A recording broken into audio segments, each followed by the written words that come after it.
Grazie e buongiorno a tutti anche da parte mia. Allora,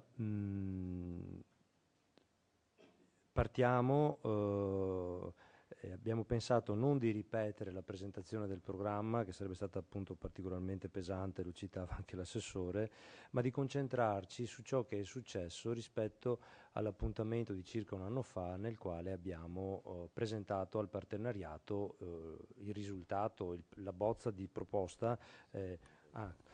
Grazie. Un anno fa, dicevo, nel quale abbiamo presentato la proposta approvata dal Consiglio regionale e presentata a Bruxelles. Solo alcuni brevi richiami, giusto per rimetterci, per essere sicuri di essere tutti sulla stessa lunghezza d'onda.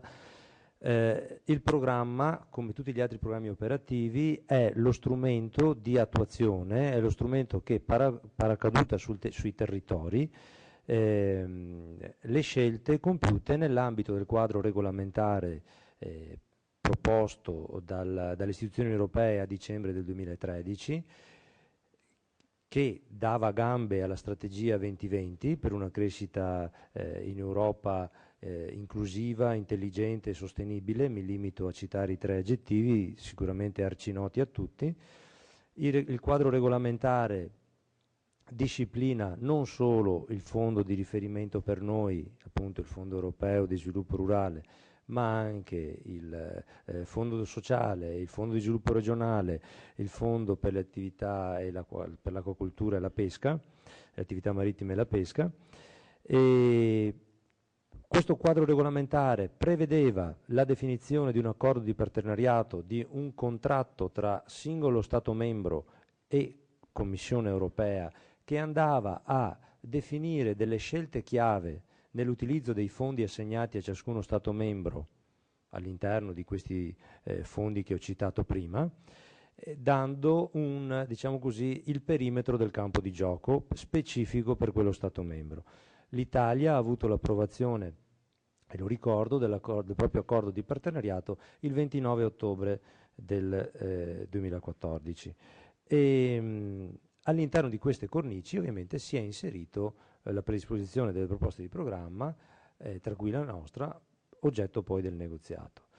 La redazione della, la redazione della proposta ha seguito un metodo di cui anche l'assessore ha dato conto in qualche modo nel suo intervento di apertura, metodo se vogliamo logico, partendo da una fase di analisi, arrivando all'individuazione dei fabbisogni specifici del nostro territorio regionale, inserendoli e coordinandoli con le priorità e le focus area, cioè gli obiettivi specifici che il regolamento di riferimento 1305 prevede, e quindi definendo una strategia, cioè affiancando un kit di interventi selezionati tra le misure rese disponibili dal regolamento, affiancandolo ai fabbisogni e agli obiettivi che si vogliono perseguire, definendo dei target di natura fisica e di natura finanziaria che vanno perseguiti attivando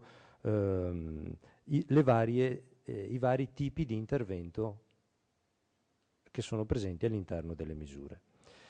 È un percorso ampiamente condiviso, un percorso che per quanto riguarda il Veneto partiva da lontano, partiva da 5 anni fa, dalla Conferenza regionale dell'agricoltura, che ha permesso di individuare una serie di priorità, di elementi di orientamento poi affinati nella fase di partenariato stretto per la definizione del programma di sviluppo rurale, che ha occupato tutto il 2013 e gran parte del 2014, come ricordiamo. Ecco, qui queste slide vi aiutano in qualche modo a fare memoria. Credo sia interessante anche rendersi conto con una visione d'insieme del percorso.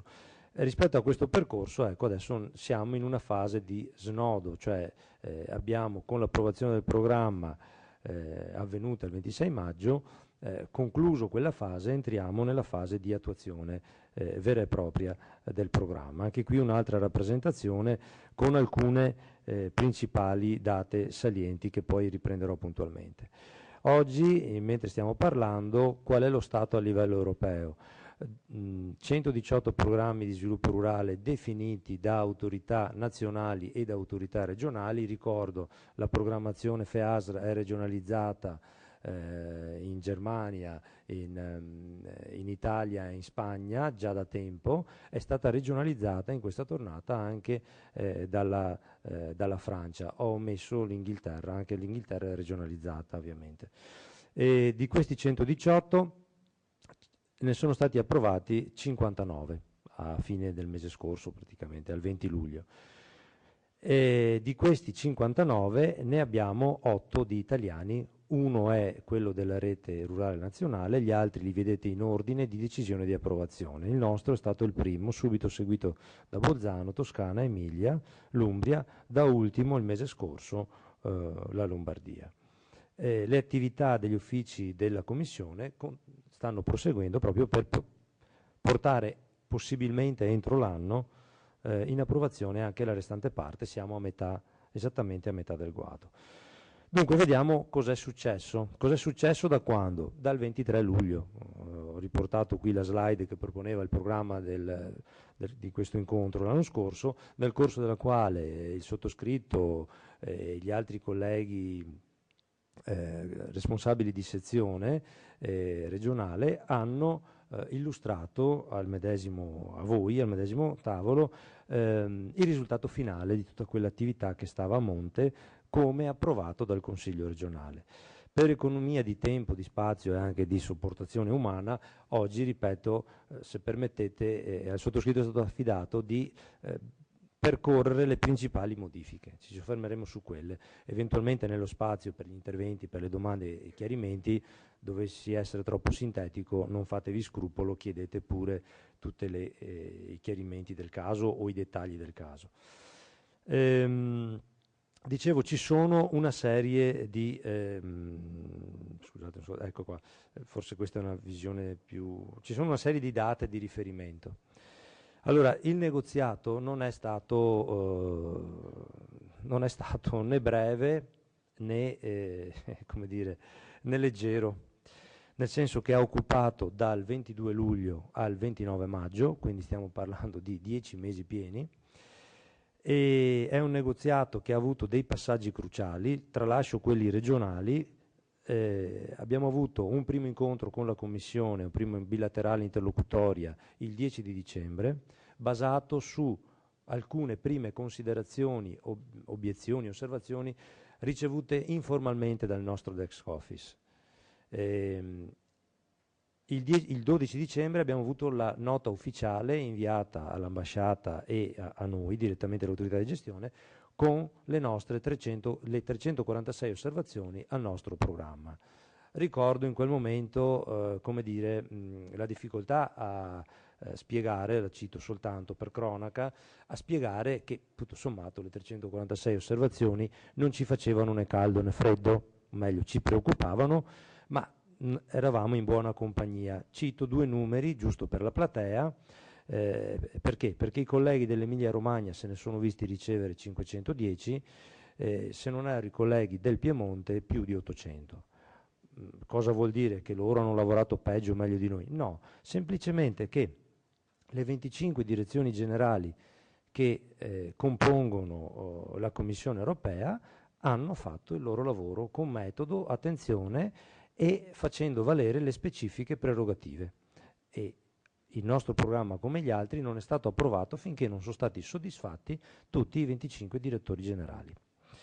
Quindi ecco uno dei motivi, uno degli elementi che dà il senso del fatto che ci sono voluti 10 mesi, ben 5 per avere le osservazioni e 5 per rispondere a quelle osservazioni.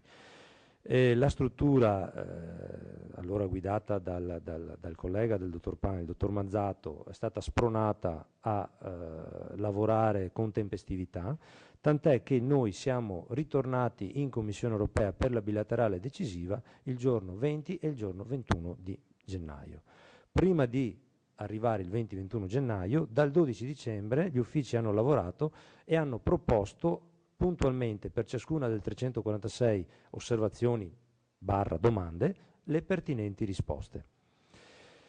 Tra il 30 gennaio e il 20 di febbraio il PSR è stato riscritto, riportando dentro al testo con dettaglio tutte queste risposte, e a mano che intervenivamo sul testo, il testo è stato fornito alla Commissione, in modo che la Commissione potesse esprimersi informalmente, consultando tutte le 25 direzioni generali. Il 27 marzo, ufficialmente, dopo questo lavorio fatto su documenti, diciamo così, di brutta copia, il 27 marzo abbiamo caricato sul sistema informativo della Commissione SFC la versione 1.1 del programma, la nuova versione del programma. Questa operazione di caricamento, per dire appunto, non per fare i preziosi, ma ha comportato un lavoro di almeno una settimana.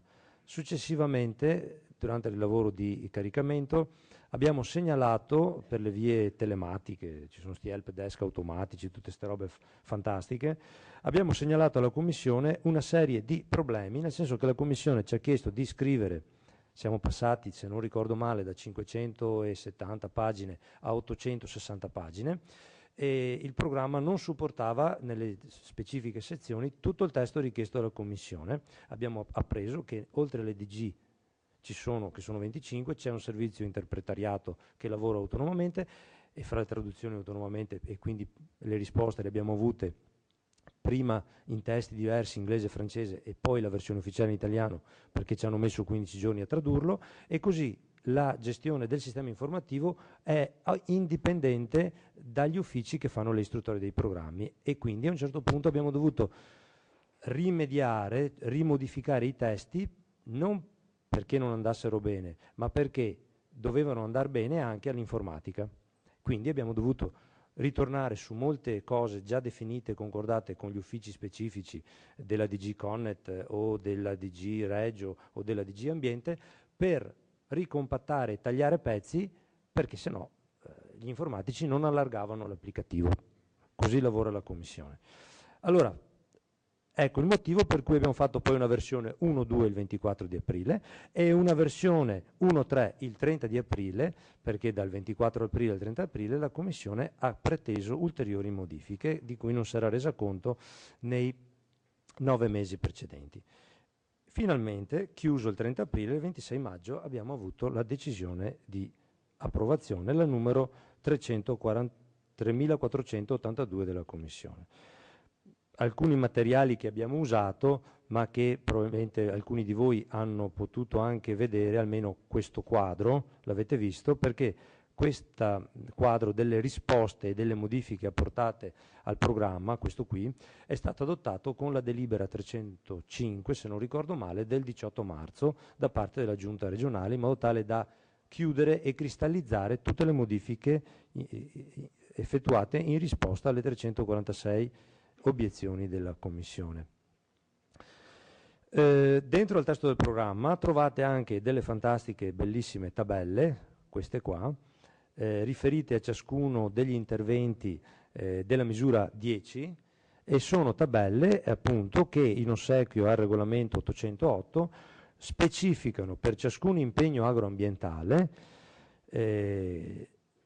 tutta la scala che ci sta dietro di livelli, ovvero l'impegno agroambientale deve andare oltre la pratica agricola ordinaria, i livelli di condizionalità, gli eventuali requisiti minimi obbligatori, e poi deve giustificare ovviamente puntualmente l'entità del premio dell'aiuto riconosciuto. Ecco, lo cito perché lo trovate nel testo, non lo trovate ovviamente nei bandi, perché nei bandi che citava l'assessore, la DGR 440, si limitava a riportare la descrizione dell'impegno. La cito perché prendere visione di questa tabella può aiutare a avere maggiore consapevolezza dell'entità dell'impegno o del perché l'impegno è configurato in quel modo. Quali sono i punti delle 346 osservazioni, i punti che hanno inciso più sensibilmente sulla carne del PSR, prendendolo un po' nelle varie misure, nel piano finanziario, nella strategia? Allora, alcuni su cui siamo stati richiamati discendevano dalle scelte che nel frattempo, dopo che noi abbiamo scritto il PSR, lo Stato membro e la Commissione hanno fatto in sede di accordo di partenariato. L'accordo di partenariato, ricordo, era in discussione in quei mesi ed è stato approvato, chiuso, anche con pesantissime modifiche, il 29 ottobre 2014. Partiamo dal primo punto. Noi avevamo proposto nella nostra versione, per quanto sta alla misura 19, sviluppo locale, di poter portare a 250.000 abitanti il limite massimo di popolazione dei GAL, motivando questa scelta rispetto, pensate, alla popolazione di Rovigo, alla popolazione di Belluno in particolare, dove abbiamo 240, rispettivamente 200, se non ricordo male, 47.000 abitanti e 219.000 abitanti. L'accordo di partenariato ha tirato una riga, ha detto no, 150.000 inalzabili al massimo a 200.000 in casi particolari e motivati. Ci è stato imposto, chiesto, diciamo così elegantemente, più elegante questo, scusate, in questo consesso, ci è stato proposto lo stralcio dell'intervento 631. Se ricordate, avevamo un intervento rivolto al sostegno delle piccole imprese agricole della zona montana. Ci è stato chiesto lo stralcio in quanto non rientrante, non configurabile alla luce del kit di scelte presenti nell'accordo di partenariato nazionale, che non prevedono di attivare questo intervento in Italia, e ci è stato evidenziato che anche la nostra analisi non individuava questo fabbisogno specifico. Inoltre nell'intervento 642, che riguarda la diversificazione nei contesti rurali effettuata da soggetti extra-agricoli, la dico così parafrasando il titolo della misura, ma ci capiamo, credo, c'è stato chiesto di, diciamo così, non prevedere, stralciare un intervento specifico che avevamo previsto per gli investimenti operati da parte delle imprese di servizio agromeccanico. L'avevamo orientato soprattutto, pensate, a quel tipo di dare un sostegno per l'acquisizione di attrezzature per agricoltura, diciamo così, di precisione o a ridotto impatto ambientale, per evidenti ragioni. Credo che parlando tra addetti ai lavori non serva che dica altro, insomma ci siamo capiti rispetto al significato che questo intervento poteva avere per la nostra regione. Ci è stato chiesto di curare con estrema attenzione, tant'è che a un certo punto abbiamo chiesto di lavorare sotto dettatura, perché non ne venivamo più fuori, di rivedere il capitolo il capitolo 6 relativo alle condizionalità ex ante. In particolare la normativa condizionalità ex ante, ovvero adeguatezza del quadro normativo dell'Italia e ovviamente della Regione Veneto rispetto alle direttive comunitarie in materia di appalti pubblici, in particolare, siamo sotto osservazione della Commissione per questo, tutta l'Italia, sul recepimento corretto della direttiva quadro acque nella revisione dei piani di bacino che è attualmente in corso, come saprete, e che vedrà la fine dell'istruttoria, dovrebbe vedere la fine dell'istruttoria a fine anno, fine 2015, e in materia di corretta gestione degli aiuti di Stato. Sono temi importanti. Su questi si è aggiunta una comunicazione che abbiamo ricevuto a giugno in parallelo al primo comitato di sorveglianza, all'insediamento del comitato di sorveglianza, relativa alla corretta applicazione in Italia della normativa in materia di valutazione di impatto ambientale. Anche se noi nel PSR non abbiamo interventi che vanno sottoposti alla valutazione di impatto ambientale, lo dico chiaramente, l'abbiamo detto anche alla Commissione, ma la condizionalità ex ante, perdo qualche secondo, lavora trasversalmente, quindi se, ed è uno dei criteri imposti dal regolamento di riferimento quadro 1303, il regolamento comune, se uno Stato non evade, non è a posto, ha un piano d'azione da attuare con tempi definiti. Solo una volta che avrà attuato quegli interventi in quei tempi è a posto e quindi potrà fruire di risorse comunitarie. Sto parafrasando, ma questo è il principio. Tradotto sul nostro PSR cosa vuol dire? Vuol dire che noi, ad esempio, il sostegno agli interventi da parte delle aziende agricole in materia irrigua all'interno dell'azienda, ovvero il piano nazionale che destina 300 milioni per gli interventi infrastrutturali in materia irrigua, potranno essere attivati solo una volta solo dopo che l'Italia ha adempiuto al mettersi in regola rispetto a questo richiamo della condizionalità ex ante. Avrete appreso dalla stampa notizie specialistiche che in questi giorni il MIPAF ha adottato il decreto che adotta le linee guida definite d'intesa con il Ministero del Territorio, dell'Ambiente e del Mare e con le regioni, proprio per dare i nuovi criteri che le regioni devono attuare per la gestione dei sistemi irrigui, quindi la tariffazione dell'acqua a uso irriguo e la misurazione soprattutto dell'acqua a uso irriguo. Noi potremo attivare il nostro intervento all'interno della 411 rivolto a questo tipo di tema solo una volta che sarà stato adempiuto completamente con la traduzione di queste linee guida nei provvedimenti regionali, nelle regole regionali di gestione della tariffazione e della misurazione. L'ho usato come esempio e mi scuso, sono stato particolarmente prolisso. Da ultimo ci è stato chiesto, da ultimo di questa slide, di definire in maniera molto attenta la complementarietà col primo pilastro e con gli altri provvedimenti, con i POR degli altri fondi. Su questo non sto qui a dettagliare, ad esempio, faccio solo un esempio, abbiamo dovuto specificare dove interverremo a sostegno della banda larga, noi rispetto al FESR, ovvero abbiamo dovuto ad esempio dimostrare che nell'indennità compensativa abbiamo tenuto conto che nel famoso DM che attua, cos'è l'articolo 42, scusatemi, del 1307 mi sembra, e che prevede che per le vacche nutrici in zona montana ci sia un plus di premio rispetto alle vacche nutrici del resto del territorio nazionale, abbiamo dovuto dare conto che nel calcolo dell'indennità compensativa abbiamo scorporato quei potenziali 40 euro capo tradotti su ettari che l'agricoltore potrebbe percepire. Coerenza con i regolamenti di riferimento, altra batteria di modifiche ci sono state richieste. Noi avevamo interpretato la possibilità che la misura 19, che l'intervento 19.3.1 sostegno alla cooperazione dei GAL fosse facoltativo da attivare dal lato del programma. Ci è stato detto no, è facoltativo per i GAL attivarlo una volta che li avete riconosciuti, ma è obbligatorio per voi per vederlo, l'abbiamo inserito.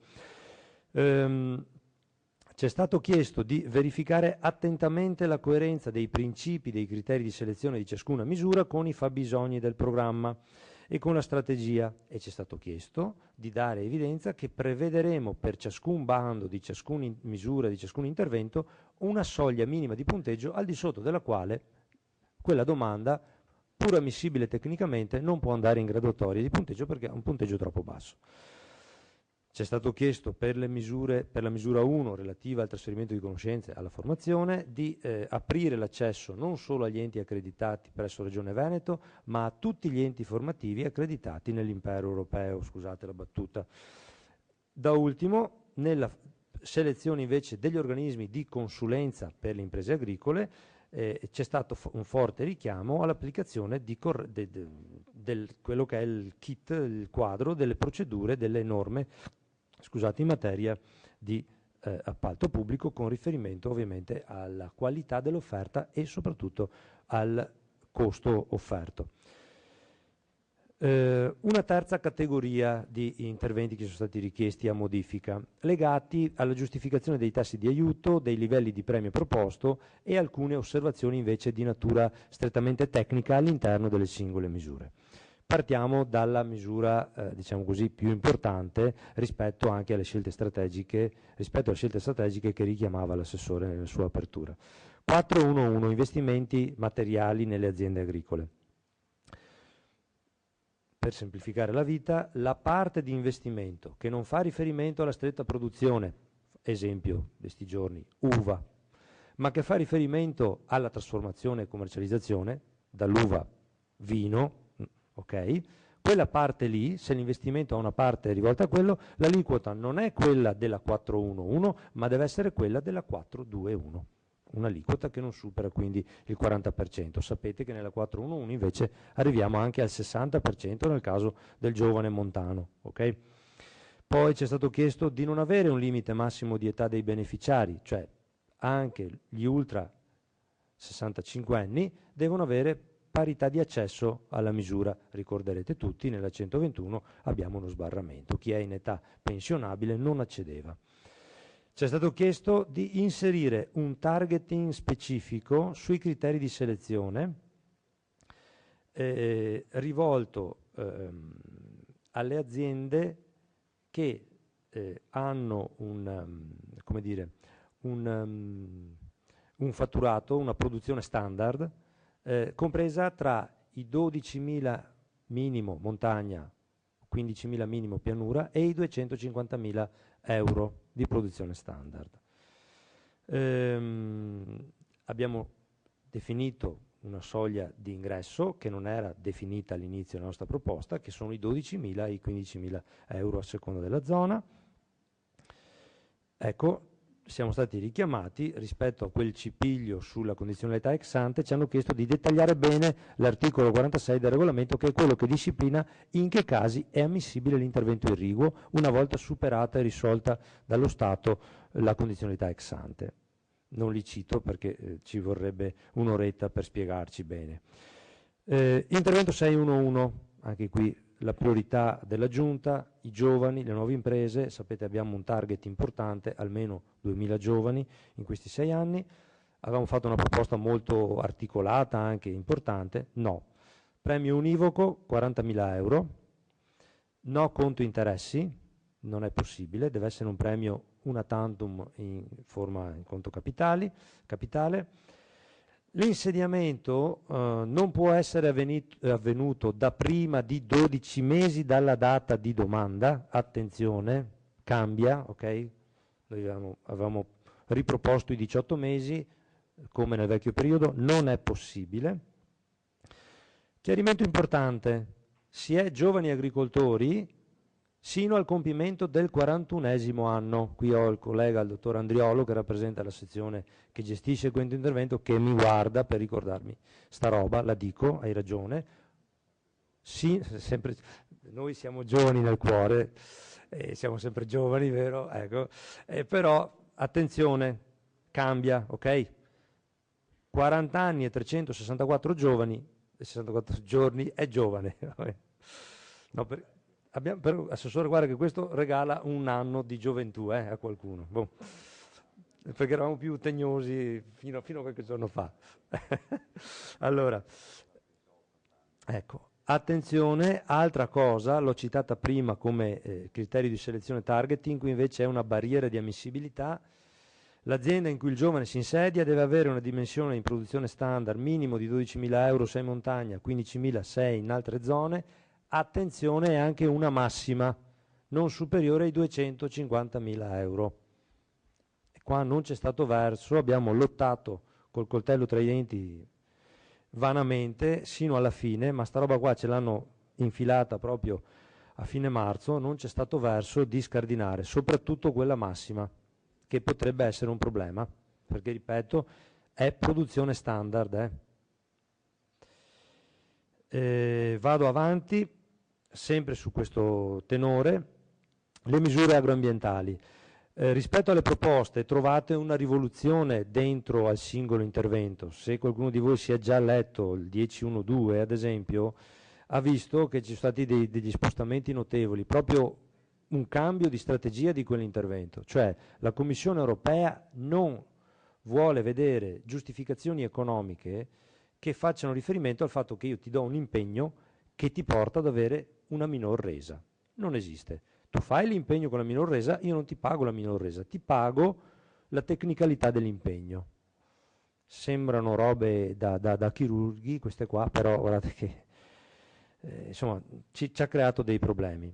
Hanno preteso appunto quel diagramma che vi ho mostrato prima, quella tabellona con quelle 8 colonne, quello va benissimo, però lì hanno fatto cambiare la filosofia delle nostre misure. Sul tabacco c'è tutta una storia a sé, nella 10.1.2 abbiamo anche la cultura del tabacco, come abbiamo la soia, come abbiamo il mais, come abbiamo il barbabietolo, eccetera. Sul tabacco noi avevamo proposto una cifra importante, ricorderete, 1.400 euro, perché è una coltura redditiva. ci hanno ricondotto giocoforza, noi e l'Umbria e la Toscana, e adesso i prossimi vedremo la Campania che farà, regioni tabacchicole, massimo 600 euro a ettaro.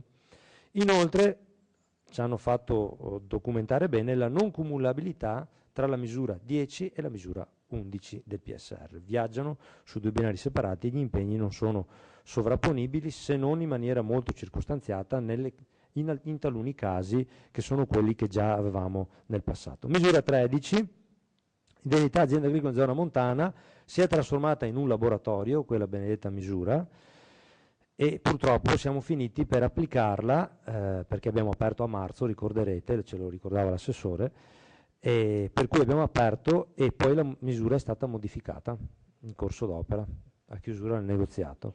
La modifica è una modifica che a noi, e penso anche a voi, sembra contraddittoria, perché hanno tolto ogni riferimento alla territorializzazione delle aziende agricole beneficiarie di questa misura, cioè chiunque abbia un fazzoletto di terra, il minimo che abbiamo previsto, adesso non ricordo, sono 250 euro di premio mi sembra, guardo sempre Alberto perché questa la gestisce lui.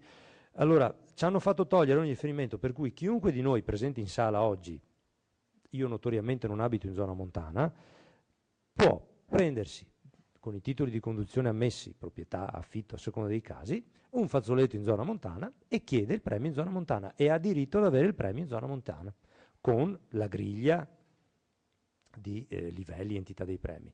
Ma noi avevamo scelto di dire no, noi, il partenariato e noi, avevamo scelto di dire no, attenzione, facciamo un distinguo, cioè se uno ha la prevalenza della sua attività, dei suoi terreni in zona montana, ok, accede a questa misura. Adesso vediamo cosa succederà con questa apertura, sinceramente, che c'è stata propinata. Era già un laboratorio, perché l'abbiamo cambiata, come sapete, è stata molto più articolata per venire incontro ai regolamenti e anche alle legittime aspettative della zona montana, però insomma la cosa è stata ulteriormente squinternata. Mi avvio nella parte conclusiva del mio intervento. Siamo sul piano finanziario, anche qui interessantissime sorprese. È tema di questi giorni, il Presidente del Consiglio ci ha illuminato dicendo che la banda larga sarà il futuro dei prossimi 20 anni e noi non possiamo che essere d'accordo. Facciamo umilmente, sommessamente presente che per quanto ci riguarda abbiamo dovuto concorrere a quei famosi 18 miliardi, di cui mi pare 7 miliardi dello Stato. Noi nel nostro piccolo concorriamo con 49,3 milioni di euro. Avevamo scelto a suo tempo di concorrere con 6 milioni di euro, perché i restanti 90 della Regione Veneto li mettono i colleghi del FESR. Ci hanno detto no, ascoltateci, è una cosa importante, conveniamo, siamo d'accordo che è importante, vi diciamo noi cosa mettere. Ce l'ha detto la Commissione, ce l'ha detto il Ministero, 49,3 milioni di euro, l'ho detto, erano 6. E quindi abbiamo dovuto fare degli aggiustamenti per togliere e portare i 43 milioni abbondanti che mancavano. Obiettivi agroclimatici ambientali, lo ricordate, il regolamento 1305 prevede che per gli interventi agroclimatico-ambientali, quindi fondamentalmente la misura 10 e la misura 11, ma anche ad esempio le risorse della 4 che vanno sulle focus area ambientali, priorità 4 o priorità 5, pensate alla misura ad esempio 4.3 o pensate anche alla quota irrigua che ho citato prima della 411, prevede che la cubatura di questi sia almeno il 30% del programma. Noi l'avevamo fatto, abbiamo sbagliato, nel senso che l'abbiamo fatto al netto di una quota del programma nazionale che ogni regione si deve accollare. Il programma nazionale cuba 2 miliardi e 2, adesso non mi ricordo la cifra, è una cifra importante, c'è dentro tutto il pacchetto del rischio che pesa molto. Siccome non ha agroambiente il programma nazionale, ci hanno detto di pro quota e quindi abbiamo dovuto aggiungere. Oltre a questo dovevamo riequilibrare il rapporto tra misura 13 e misure 10 e 11 che era troppo sbilanciato a detta della DG Ambiente. Abbiamo fatto questo maquillage e servivano 38 milioni che abbiamo portato da altre misure più un travaso di una ventina di milioni dalla 13 a favore della 10. C'è stato un aumento anche della misura 2 consulenza. Questo non nasce dal negoziato, è nato nei mesi comunque del negoziato, da un confronto in sede di tavolo verde, da una serie di valutazioni anche a livello nazionale. Sapete il decreto legge 91 e il tema posto sulla consulenza, sul sistema nazionale di consulenza in forza del regolamento 1307 e quindi abbiamo rafforzato di altri 10 milioni. Questo sotto il profilo finanziario. Una carrellata sul risultato. Questi sono i temi salienti, mi sono soffermato sulle questioni principali, ce ne sono rivoli e rivoli, ogni misura ha avuto la sua, però questi sono quelli che hanno riconfigurato di fatto il programma. Vediamo che programma ci troviamo, ricordiamocelo vicendevolmente, probabilmente qualcuno di voi avrà già visto queste slide che propongo adesso, sono peraltro disponibili e usate anche in altri incontri che nel frattempo abbiamo avuto più specifici. Ma giusto per saperlo, no? Allora, noi abbiamo una dotazione nazionale. Questo è il quadro europeo, sono per 6 anni, sfiorano i 100 miliardi di euro, all'Italia ne spettano 10 miliardi e 444 milioni di FEASR, questo è il budget europeo, che scatena poi ovviamente per l'Italia mediamente mi pare sia il 40, non mi ricordo più, questo deve essere attorno al 50%, arriviamo a 20 miliardi. Vedete che la proporzione non funziona sul nostro programma perché noi, essendo non regione ex convergenza, abbiamo un tasso di cofinanziamento comunitario più basso, gli altri ce l'hanno più elevato, le altre regioni, le regioni del sud per capirsi. Quindi 10 miliardi e 444, noi come programma Veneto abbiamo 510 milioni di quota comunitaria, a cui si affianca una quota nazionale di 471, a cui si affianca una quota regionale, bisogna sottolinearlo questo, di 202 milioni. Nel passato programma erano 114 milioni su 1 miliardo e 42, quindi c'è un impegno regionale ben piuttosto e questo determina, visto che il bilancio regionale invece è sempre più ristretto, diminuisce la taglia dei bilanci regionali, questo sta comportando, ha accennato solo fugacemente e molto elegantemente l'assessore, devo dare atto, ma è una non facile sfida, insomma, questa di reperire i 202 milioni.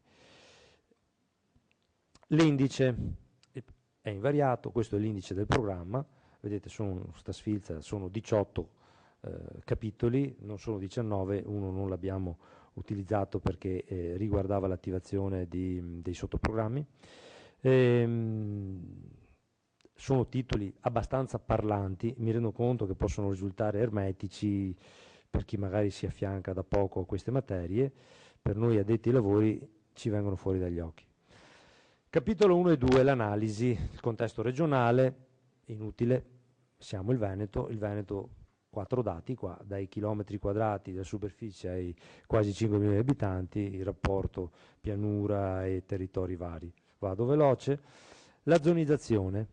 Noi adottiamo la zonizzazione dell'accordo di partenariato che ha individuato comune per comune qual è il comune più rurale in ritardo, qual è il comune rurale ma specializzato, qual è il comune urbano. Eccoli qua.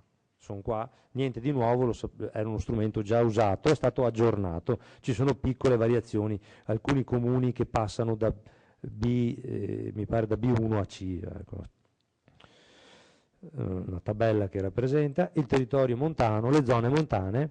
Le zone montane abbiamo riconfermato sostanzialmente la zonizzazione precedente per l'applicazione della misura 13.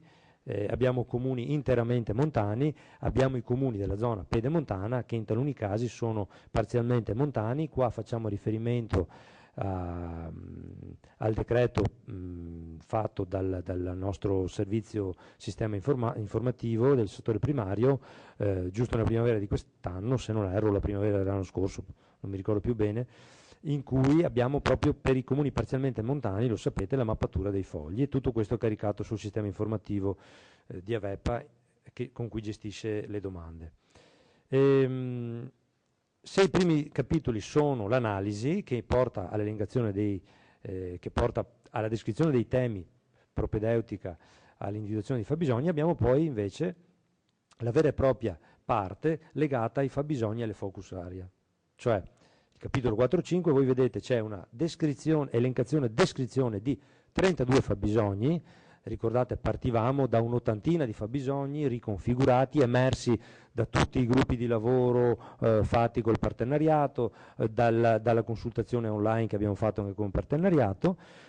Questi 32 fabbisogni sono stati collegati agli obiettivi specifici del regolamento, le 18 focus area, realizzando 68 relazioni. Non sto qua a proporvi la matrice perché è abbastanza enorme. E questa ha dato la base della strategia da perseguire con lo sviluppo rurale. Cioè, la base è: perseguo quell'obiettivo focus area che risponde a quel grappolo di fabbisogni e lo faccio attivando un elenco più o meno largo di interventi che sono efficaci per perseguire quell'obiettivo lì. Questa strategia è descritta nel capitolo. Ho ricevuto delle critiche ben accette sul fatto che è poco leggibile il programma. Ecco, lo standard di stesura del programma è unico a livello comunitario, nel senso che l'indice e poi la sottoarticolazione rispetto all'indice fino all'ultimo subparagrafo è obbligata, non l'abbiamo scelta noi. Effettivamente, probabilmente chi ha pensato quella struttura non si aspettava dei volumi di questa dimensione, perché quell'architettura va bene per cose molto sintetiche, su cose ampie e articolate succede di perdere, non si capisce più qual è la strategia, non si capisce più, ad esempio, qual è l'attribuzione di risorse, questa è la critica ricevuta, per tipo di intervento, ma anche per misura. Uno deve andarsi a guardare un sacco di pagine per capirlo e alla fine dice Bonges è 1 miliardo e do e qui usa il PSR. Ecco. Allora, lo so, stiamo cercando di rimediare con i colleghi della sezione e con l'aiuto anche di Veneto Agricoltura. Vorremmo nei prossimi mesi arrivare, non dico a un bignami, ma comunque a una rappresentazione più friendly, comprensibile quantomeno, degli aspetti qualificanti del PSR. Capitolo 5, dicevo la strategia, allora analisi, portato ai fabbisogni collegati alle focus area obbligatorie. Ogni focus area poi viene perseguita con risorse e interventi. Ci sono delle priorità strategiche che avevamo individuato a monte di tutto: innovazione, competitività, sostenibilità, governance. Vado veloce perché le avete sentite nell'apertura dei lavori. Abbiamo degli orientamenti strategici: l'integrazione, la cooperazione come modalità, la sostenibilità e l'efficacia gestionale, la territorializzazione, la concentrazione di risorse per avere massa critica, la progettualità, il rapporto col partenariato, velocissimo. Abbiamo attivato tutte e 6 le priorità del regolamento. Il regolamento prevedeva l'obbligo di attivarne almeno 4, noi ne abbiamo attivate 6. Abbiamo attivato con risorse non tutte 18, ma solo 17 focus area. Abbiamo una focus area sguarnita di risorse ed è la 5B, okay? Che è quella dell'efficientamento energetico. Non perché noi non perseguiamo l'efficientamento energetico, ma perché lo perseguiamo con le misure materiali della 4.1, della 4, che hanno le risorse caricate però su altre focus area. Abbiamo un effetto indiretto, perché sennò avremmo dovuto impazzire a fare ulteriori interventi specifici solo per efficientamento energetico, mentre li facciamo, ma i soldi li abbiamo messi là. È una questione di cercare, per quanto possibile, di semplificare il programma. Attiviamo 13 misure per perseguire le focus area, che si articolano al loro interno in 45 tipi di intervento. 45 tipi di intervento. Il tipo di intervento è la vecchia azione della vecchia programmazione. Lo ribadisco, ce lo siamo già detti in altre occasioni. L'elenco dei tipi di intervento delle 13 misure. C'è la slide, ok? Non vi tedio con la lettura. I beneficiari, abbiamo un parterre misto di beneficiari, al capitolo 8. Al capitolo 8 trovate il paragrafo 8.1 che dà le regole generali del gioco, l'8.2 che va a dettagliare misura per misura vita, morte e miracoli della misura secondo lo schema, descrizione della misura, beneficiari, tipologia di sostegno, condizioni di ammissibilità, principi per i criteri di selezione e così via. Ok? Vado velocissimo. Le priorità. Ho detto, abbiamo messo mano al riparto finanziario, al piano finanziario. Al capitolo 10 e 11 voi trovate collocate una serie di tabelle che vi dicono quante risorse sono per ciascuna priorità.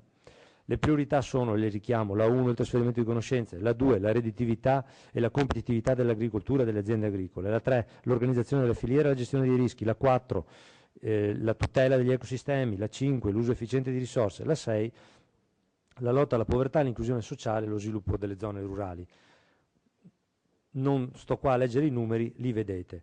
Conferma il richiamo dell'assessore, siamo un PSR relativamente equilibrato, ma il sostegno alla competitività pesa di più. Ecco. Un riparto per misura, ok? La misura 1, la formazione, la misura 2 la consulenza e così via. Ritrovate ad esempio quello che ho detto prima, se ricordate la misura 7 che oggi ha 51 milioni di euro, un anno fa aveva 6 milioni di euro, qua ci sono i 43-44 milioni di euro in più per la banda larga e un paio abbondante di milioni in più per le misure, per gli interventi 7.5 e 7.6. E così vedete che ad esempio i pagamenti agroambientali sono passati da circa erano 100 milioni a 166 milioni di euro come dotazione. Ma la cosa importante e qualificante che fa il paio con la strategia e su cui speriamo di riuscire a fornirvi un supporto più leggibile è questo qua. No, non è questo, scusate, dopo ritorno su questo, è questo qua. Questo è il motore del PSR in tutti i sensi. Cosa vuol dire? Che ci troveremo fra 6 mesi, un anno e ci verrete a dire ma ci vuole flessibilità, io sono finanziato su quel bando per fare sta roba, ma l'agricoltore dobbiamo fare perché cambia, c'è successo l'imprevisto, eccetera. Ecco, allora già eravamo rigidi, stiamo lavorando sui sistemi di gestione, io non so se riusciremo a essere meno rigidi, la metto così. Perché noi rendicontiamo alla Commissione europea le risorse per misura e per focus area. Cosa vuol dire? Finora rendicontavamo per misura. Vuol dire che se io uso, vedete la misura 1, vedete la misura 2, vedete la misura 16 come sono spalmate, ma prendo la misura 4, che è quella a cui siamo a tutti affezionati, no?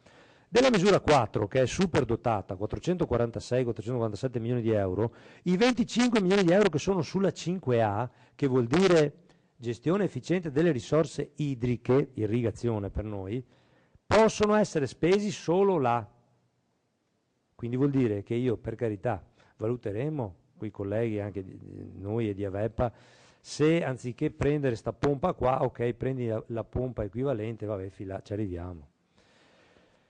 Mi hai fatto le manichette, fai più manichette, meno, non lo so, valuteremo, ma che io ti possa consentire, se ti ho finanziato il rotolone, dico una bestialità, che quei soldi del rotolone meno spesi oppure mi passi qualcosina su qualcos'altro che avevi già chiesto, però ci spendi un po' di più, non lo so. Stiamo studiando, ci stanno inondando di documenti per dire come applicare sto incrocio perverso, perché noi dovremo rendicontare alla Commissione pagamenti, noi Avepa, pagamenti per domande 4 che hanno riferimento alla Fuxare 5A per 25 milioni e 50 mila euro, ok? E non esiste che si sgarra. Se si vuole sgarrare, preventivamente dobbiamo andare in modifica del piano finanziario. In tutto il periodo di programmazione si possono fare 3 modifiche del piano finanziario in nome della semplificazione. Quindi questo è il motore. Cercheremo di essere chiari perché finora uscivamo, anch'io usavo sempre queste tabelle qua, ma queste tabelle qua non sono coerenti con la strategia, perché la strategia è questa, l'incrocio. Dicevo, ho omesso questa, ci ritorno velocemente perché non ho mai usato la parola, ho usato poco la parola montagna e vado a chiudere perché siamo fuori tempo. Qui abbiamo fatto una riclassificazione di tutte le risorse per i temi strategici, cioè cos'è che effettivamente di tutte quelle risorse va sulla redditività, cos'è che va effettivamente per l'insediamento dei giovani agricoltori, cos'è che va all'agricoltura di montagna, cos'è che va sugli obiettivi ambientali, cos'è che va sulle filiere, cos'è che va sullo sviluppo locale. Ecco, trovate questa tabella fa una riclassificazione più chiara, più coerente con i ragionamenti che avevamo fatto come partenariato per definire la strategia. E questa è un po' la prova del 9, se siamo coerenti con le declinazioni, con gli orientamenti, con le priorità che avevamo scelto. Con questo finisco, trovate il link, Piave è sempre riferimento per la documentazione, oltre ovviamente poi alla parte che trovate i documenti ufficiali, c'è il link che vi rinvia sul sito della Giunta regionale. Mi scuso per aver sforato un po' i tempi, grazie. No, anzi, grazie Franco. Abbiamo tempo per qualche intervento, qualche richiesta di chiarimento su questa relazione, poi faremo un po' di pausa, un altro intervento di Andrea Comacchio e poi un altro turno di commenti, di interventi.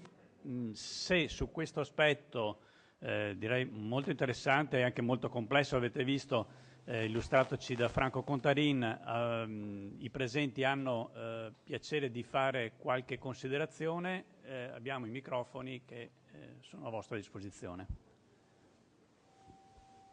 Sì, sono Zanini, Lorenzo, buongiorno. Se ti puoi alzare così. Ecco, viene chiesto dal mondo agricolo un aspetto di fondamentale importanza per la prossima programmazione, e cioè una data o un periodo verosimilmente certo per l'apertura dei termini di presentazione delle domande. Si dice che possa essere settembre-ottobre, però è un periodo che viene confermato. Lei, assessore, ha detto in autunno probabilmente sarà l'apertura dei bandi o meno, insomma. Grazie.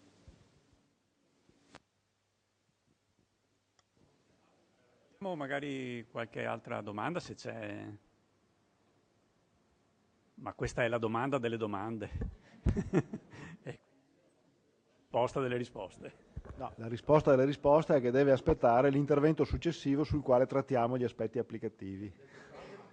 Buongiorno, sono Fausto Franceschini. Io ho bisogno di un chiarimento in merito appunto alla misura 10 e 11, visto che sono state fatte le modifiche.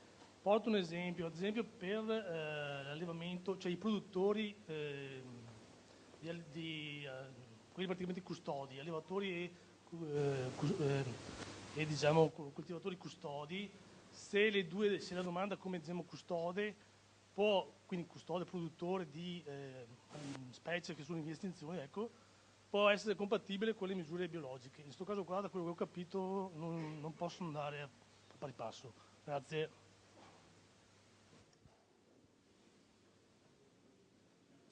Stata qui? Sì, arriva.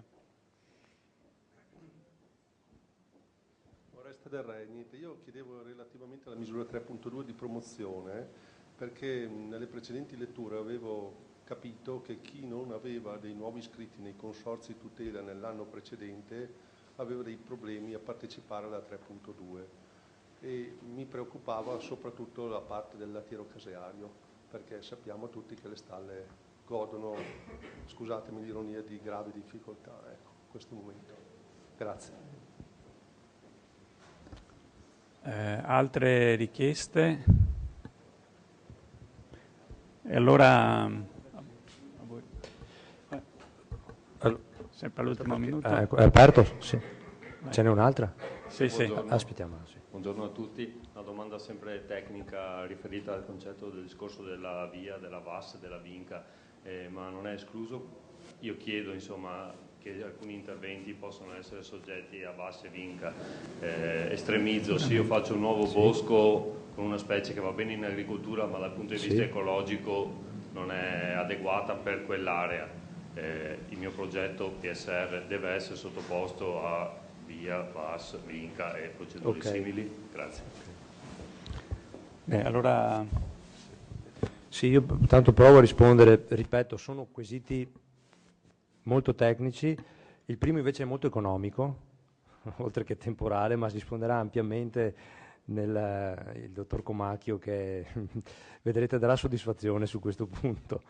Per quanto riguarda allora gli allevatori custodi, appunto il quesito tecnico, il tema è particolare. Allora, su questo, nella scheda misura, lo dico al signore che è intervenuto, se lei guarda la scheda misura 11, ma credo che già nel bando c'era la specifica della possibilità di compatibilità o meno. Se non ricordo male, non sono responsabile esperto delle misure, per cui potrei dire una fesseria e qualcuno in aula potrebbe smentirmi subito, lo faccio subito, se la sto dicendo, a me risulta che siano compatibili. È uno dei casi, delle eccezioni alla regola di non compatibilità. Comunque, nella descrizione, nella descrizione del bando a livello di, non mi ricordo in che paragrafo esattamente, ma credo dopo gli impegni c'era una postilla che diceva se è compatibile oppure no. Se andate a prendere in mano il bando di quest'anno, la DGR 440 lo trovate scritto. A memoria mi pare proprio di sì, perché ne avevamo ragionato con la dottoressa Lazzaro, che per oggi non può essere qui, ma mi pare uno dei pochi casi in cui c'era compatibilità. Per quanto riguarda invece la 3.2 promozione, allora il dottor Darrè ha messo il dito nella piaga, nel senso che è una piaga, speriamo, cucita, suturata, nel senso che ci siamo trascinati 1 anno e mezzo per capire se era esattamente quella follia, cioè se anche in settori maturi dal punto di vista dell'essere più avanti di altri rispetto all'adesione a indicazioni geografiche, che sono lo strumento della Commissione, su cui tanto ad esempio il Veneto ha investito soprattutto in certi settori, il fatto che questi si sono impegnati più degli altri gli viene contro, perché non possono accedere, perché lì non sono rimasti indietro, non hanno agricoltori che finora non si sono impegnati, diciamo, la dico così, scusate, non voglio essere offensivo, sul tema di quei percorsi di qualità. Allora, la versione finale emersa, dopo numerosi incontri anche in Comitato Sviluppo Rurale, la questione è stata posta a altissimi livelli, è che, allora, sono ammissibili anche quelle produzioni, se non ricordo male, guardo Alberto qui che mi aiuta, sono ammissibili, purché però venga attivato dall'amministrazione procedente un bando per nuovi aderenti, per nuovi agricoltori sulla 3.1, cioè la 3.1 e la 3.2 sono vincolate l'una all'altra, non sono autonome. Quindi nel momento in cui io ho in prospettiva, noi Regione, penseremo di attivare la 3.2, allo stato attuale noi dovremo fare il bando 3.1, lo dovremo fare anche per produzioni DOP nel settore lattiero-caseario, per la DOP, non so, ne dico una Piave, la più banale che mi viene in mente, o il Grana, Pensa o altre. Facciamo il bando deserto, sono già tutti a sistema, ok, la 3.2 può partire. Non commento, ok, non commentiamolo nessuno, questo è il risultato. Ecco, guardiamo il risultato, no, neanche l'assessore non commenti, ma penso che gli si rizzano i capelli, perché insomma siamo a livelli fantastici. Allora, via VAS Vinca, distinguiamo, via è un tema che esula dalle misure del programma, ok? È un requisito nazionale, c'è un DM che è stato bocciato dalla Commissione, un DM di marzo del Ministero dell'Ambiente, che stanno riprendendo in mano, verrà rifatto, insomma, scartiamo quello. Procedura VAS e procedura Vinca. Il programma ha sostenuto la VAS, ha superato la VAS. Abbiamo fatto per la prima volta anche la Vinca di programma, perché l'assurdo era stato nella passata programmazione, probabilmente lei forse è ben più esperto di me, forse l'ha vissuto sulla sua pelle dalle parole che ha usato. Nella passata programmazione per recuperare dei prati si doveva fare la Vinca, allora ti do il premio di 1.000 euro per recuperare il prato e tu ti spendi 2.000 euro, io sono contento per i colleghi esperti che fanno la Vinca, per fare la Vinca. Peraltro, ricordo a tutti, quella Vinca lì non si sa chi la deve valutare, cioè la Vinca del progetto, che è una costola del programma, l'autorità ambientale regionale non la valuta, i colleghi di Avepa dicono ma mica nessuno ci ha detto che nei nostri compiti c'è un'autorità ambientale, mica siamo noi a discettare se una Vinca sta in piedi o non sta in piedi, se l'intervento interferisce o non interferisce, quindi ti lascio perdere il problema. Allora abbiamo avuto un confronto direi molto proficuo con i colleghi dell'autorità ambientale, ci hanno proposto di procedere a Vinca di programma, siamo stati supportati da uno studio molto qualificato, l'abbiamo sostenuta. La Vinca di programma ha prodotto, fermandoci credo alla fase di screening, siamo andati fino alla soglia dello screening, lì siamo andati intervento per intervento a dire, siccome questo intervento ha questi requisiti, tipo, io faccio un recupero, però lo faccio in 2 anni, divido il cantiere in 2, non so se sia praticabile, ti racconto la storia da profano. Allora, divido il cantiere forestale in 2, faccio una parte quest'anno, una parte l'estate prossima. Se fai così, non operi su tutto il perimetro del cantiere, lasci punti rifugio per le specie eventualmente interferite se sono animali, abbiamo superato. Se fai così la misura è approvabile, non ti serve, non devi fare la vinca. Di converso siamo andati a scorporare quelle situazioni in cui, siccome sei proprio in habitat, oppure siccome fai un intervento fortemente invasivo, pensa a una strada, ecco, lì c'è scritto nella scheda misura, tra i documenti da richiedere, e sarà scritto nel bando, devi farti la vinca, va fatta la vinca di progetto, e quindi però è specificato, insomma, i casi. E a dire il vero il nostro tentativo è stato quello di limitarli a quegli interventi che per loro natura, direi edilizio o infrastrutturale, è ovvio, sono sottoposti a vinca, e hanno anche individuata l'autorità che deve autorizzare, devi avere un permesso, e quindi quell'autorità, come da norma, ti valuta anche l'eventuale aspetto di interferenza. Spero di aver dato qualche informazione in più, ripeto, però vi chiedo venia, non sono l'esperto di queste robe, eventualmente i colleghi delle sezioni competenti sono a totale disposizione, formulate pure quesiti anche per via mail o come ritenete, e vi daranno risposta.